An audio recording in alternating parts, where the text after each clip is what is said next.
नमो भगवते तस्मै कृष्णायाद्भुतकर्मणे रूपनाम विविधेन जगत्कीर्तियूयतः सच्चिदानन्दरूपाय विश्वोत्पत्त्यादिहेतवे तापत्रय विनाशाय श्री कृष्णाय वयं नुमः।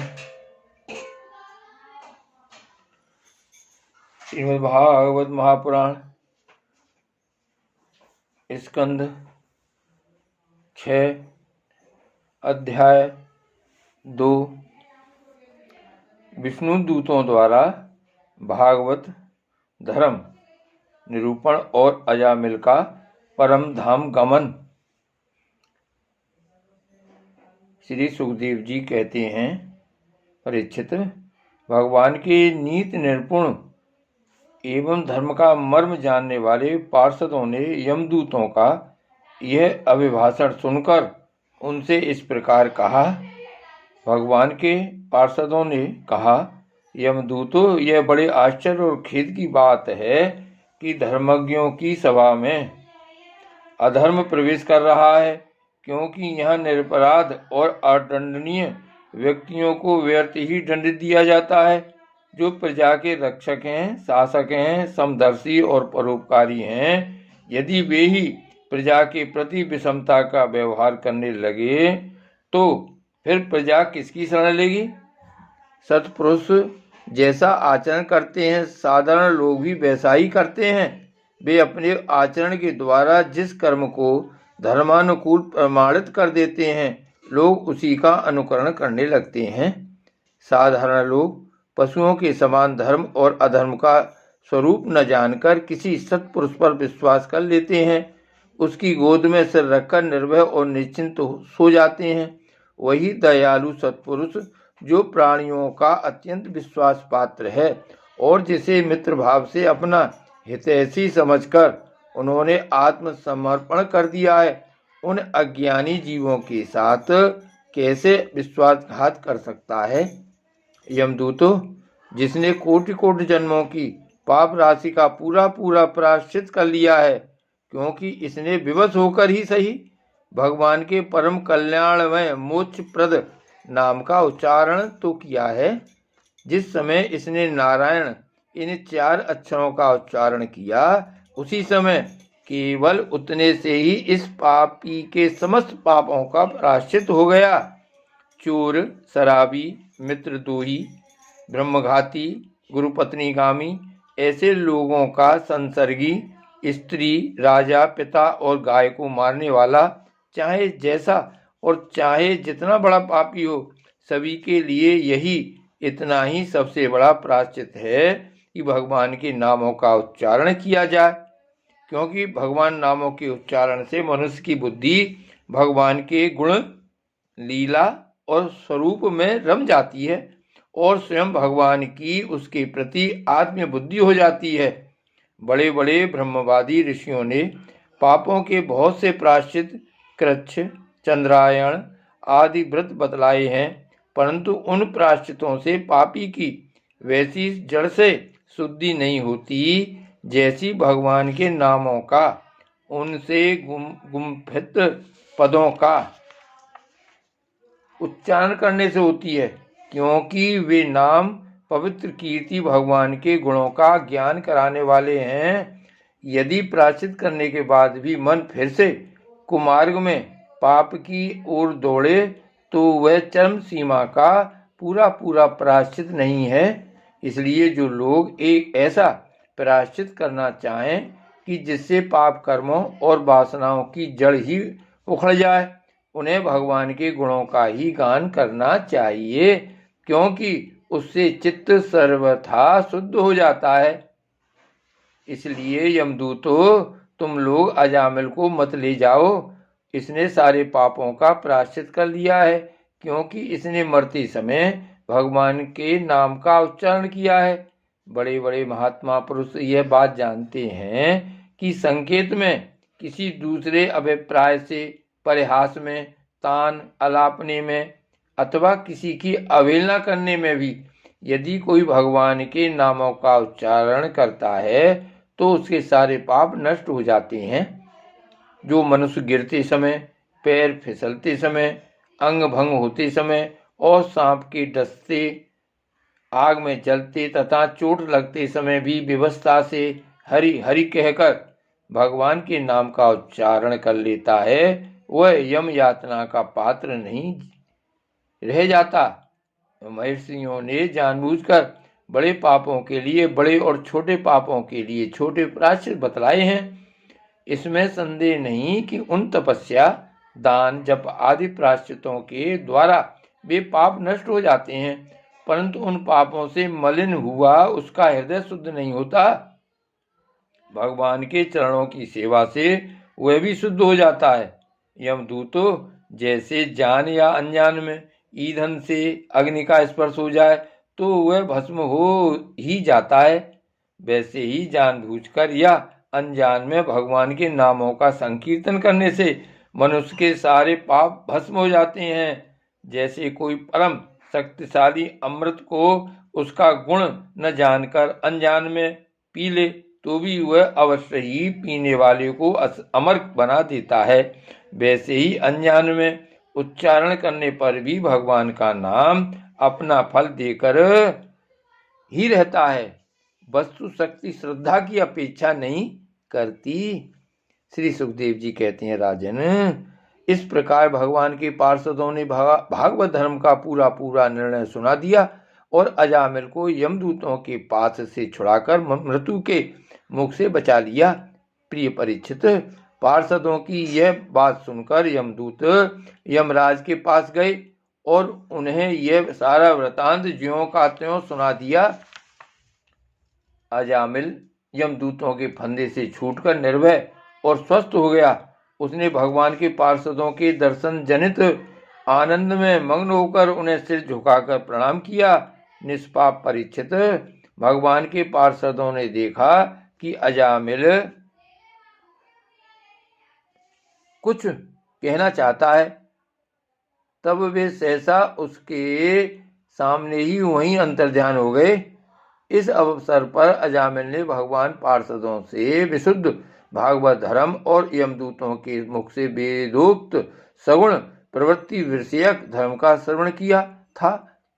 सर्व पापापहारी भगवान की महिमा सुनने से अजामिल के हृदय में शीघ्र ही भक्ति का उदय हो गया। अब उसे अपने पापों को याद करके बड़ा पश्चाताप होने लगा। अजामिल मन ही मन सोचने लगा, अरे मैं कैसा इंद्रियों का दास हूँ। मैंने एक दासी के गर्भ से पुत्र उत्पन्न करके अपना ब्राह्मणत्व नष्ट कर दिया। यह बड़े दुख की बात है। धिक्कार है, मुझे बार बार धिक्कार है। मैं संतों के द्वारा निंदित हूँ, पापात्मा हूँ। मैंने अपने कुल में कलंक का टीका लगा दिया। हाय हाय, मैंने अपनी सती एवं अबोध पत्नी का परित्याग कर दिया और शराब पीने वाली कुलटा का संसर्ग किया।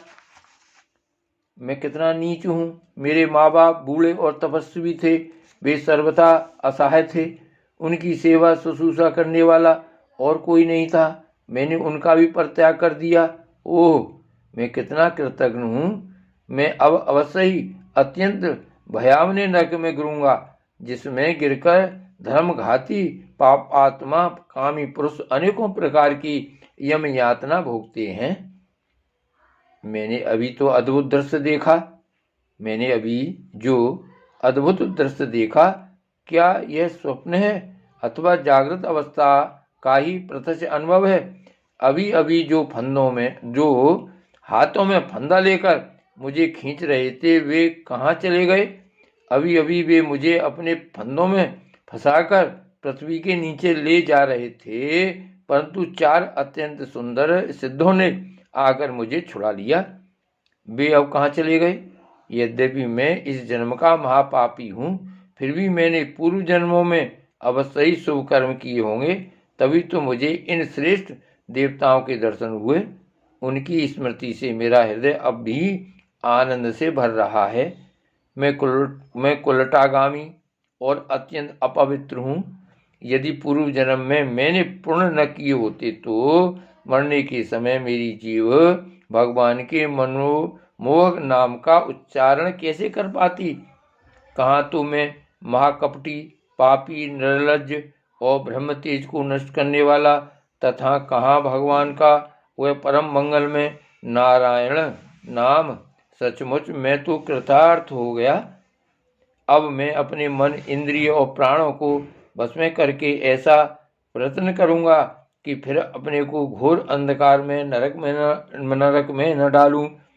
अज्ञानवश मैंने अपने को शरीर समझकर उसके लिए बड़ी बड़ी कामनाएं की और उनकी पूर्ति के लिए अनेकों कर्म किए। उन्हीं का फल है यह बंधन। अब मैं इसे काटकर समस्त प्राणियों का हित करूंगा, वासनाओं को शांत कर दूंगा, सबसे मित्रता का व्यवहार करूंगा, दुखियों पर दया करूंगा और पूरे संयम के साथ रहूंगा। भगवान की माया ने स्त्री का रूप धारण करके मुझ अधम को फांस लिया और कीड़ा मृग की भांति मुझे बहुत नाच नचाया। अब मैं अपने आप को उस माया से मुक्त करूंगा। मैंने सत्य वस्तु परमात्मा को पहचान लिया है, अतः अब मैं शरीर आदि में मैं तथा मेरे का भाव छोड़कर भगवान नाम के कीर्तन आदि से अपने मन को शुद्ध करूंगा और उसे भगवान में लगाऊंगा। श्री सुखदेव जी कहते हैं, परीक्षित, उन भगवान के पार्षद महात्माओं का केवल थोड़ी ही देर के लिए सत्संग हुआ था। इतने से ही अजामिल के चित्त में संसार के प्रति तीव्र वैराग्य हो गया। वे सबके संबंध और मोह को छोड़कर हरिद्वार चले गए। उस देव स्थान में जाकर वे भगवान के मंदिर में आसन से बैठ गए और उन्होंने योग मार्ग का आश्रय लेकर अपनी सारी इंद्रियों को विषयों से हटाकर मन में लीन कर लिया और मन को बुद्धि में मिला दिया। इसके बाद आत्मचिंतन के द्वारा उन्होंने बुद्धि को विषयों से पृथक कर लिया तथा भगवान के धाम अनुभव स्वरूप पर ब्रह्म में जोड़ दिया। इस प्रकार जब अजामिल की बुद्धि तृणमयी प्रकृति से ऊपर उठकर भगवान के स्वरूपों में स्थित हो गई, तब उन्होंने देखा कि उनके सामने वे ही चारों पार्षद जिन्हें उन्होंने पहले देखा था खड़े हैं। अजामिल ने सिर झुकाकर उन्हें नमस्कार किया। उनका दर्शन पाने के बाद उन्होंने उस तीर्थ स्थान में गंगा के तट पर अपना शरीर त्याग दिया और तत्काल भगवान के पार्षदों का स्वरूप प्राप्त कर लिया। अजामिल भगवान के पार्षदों के साथ स्वर्ण में विमान पर आरूढ़ होकर आकाश मार्ग से भगवान लक्ष्मीपति के निवास स्थान वैकुंठ को चले गए। परीक्षित, अजामिल ने दासी का सहवास करके सारा धर्म कर्म चौपट कर दिया था। वे अपने निंदित कर्म के कारण पतित हो गए थे। नियमों से च्युत हो जाने के कारण उन्हें नरक में गिराया जा रहा था, परंतु भगवान के एक नाम का उच्चारण करने मात्र से वे उससे तत्काल मुक्त हो गए। जो लोग इस संसार बंधन से मुक्त होना चाहते हैं, उनके लिए अपने चरणों के स्पर्श से तीर्थों को भी तीर्थ बनाने वाले भगवान के नाम से बढ़कर और कोई साधन नहीं है, क्योंकि नाम का आश्रय लेने से मनुष्य का मन फिर कर्म के पचड़ों में नहीं पड़ता। भगवान नाम के अतिरिक्त और किसी प्रायश्चित का आश्रय लेने पर मन रजोगुण और तमोगुण से ग्रस्त ही रहता है तथा पापों का पूरा पूरा नाश भी नहीं होता। परीक्षित, यह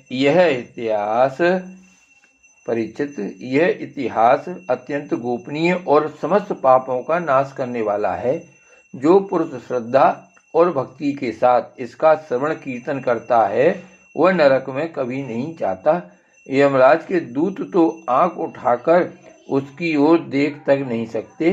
उस पुरुष का जीवन चाहे आप में ही क्यों न रहा हो, वैकुंठ लोक में उसकी पूजा होती है। परीक्षित, देखो, अजामिल जैसे पापी ने मृत्यु के समय पुत्र के बहाने भगवान के नाम का उच्चारण किया, उसे भी वैकुंठ की प्राप्ति हो गई। फिर जो लोग श्रद्धा के साथ भगवान नाम का उच्चारण करते हैं, उनकी तो बात ही क्या है। श्री भागवत भगवान की जय। श्री वल्लभाधीश की जय। श्री गोकुलनाथ की जय। श्री गोवर्धननाथ की जय। परम दयाल श्री गोसाई जी की जय। श्याम स्वरूप श्री अम्ने महारानी की जय। जय जय श्री गोकुलेश, जय जय श्री गोकुलेश।